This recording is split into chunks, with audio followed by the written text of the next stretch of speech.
Mesdames et messieurs, je vous salue.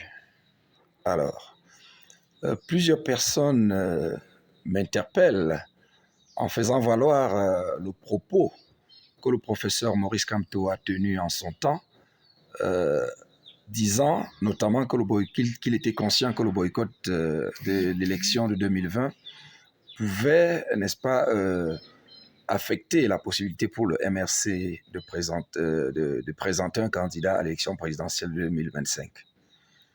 Mais alors, la question que je leur pose, mais considérez que le professeur Kamto l'ait vraiment dit.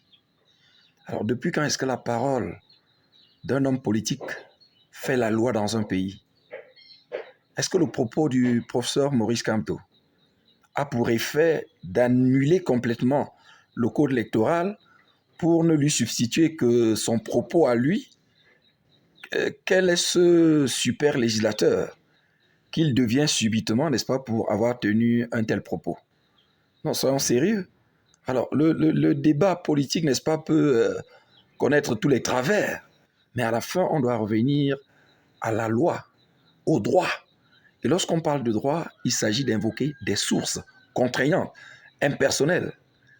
Et le propos du professeur Kamto ne peut jamais avoir pour effet d'annihiler le code électoral qui fixe les conditions de participation à la présidentielle. Est-ce que le propos du professeur Kamto a pour effet d'annuler la candidature indépendante, par exemple, qui n'a pas besoin de passer par l'implication des partis?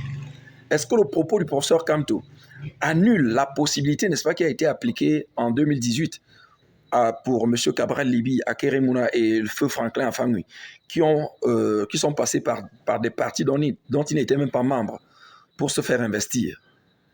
Et puis, le professeur Kamto n'est qu'un humain. On peut lui accorder le droit de se tromper. Alors, il peut s'être trompé parce qu'en son temps, mais personne n'a pas eu le temps d'analyser, n'est-ce pas, le lien qu'il pouvait y avoir entre l'alinéa 2 de l'article 121 et l'article 15 de la Constitution camerounaise pour relever sa contrariété par rapport au texte constitutionnel qui aujourd'hui a pour conséquence de rendre cet alinéa 2 de l'article 121 non écrit. Alors donc, vraiment, je dis, il ne faut pas que la mauvaise foi soit poussée à l'extrême. Le propos d'un homme politique n'a pas pour effet, n'est-ce pas, d'annuler tout le dispositif légal existant pour ne lui substituer, n'est-ce pas, que ces paroles-là.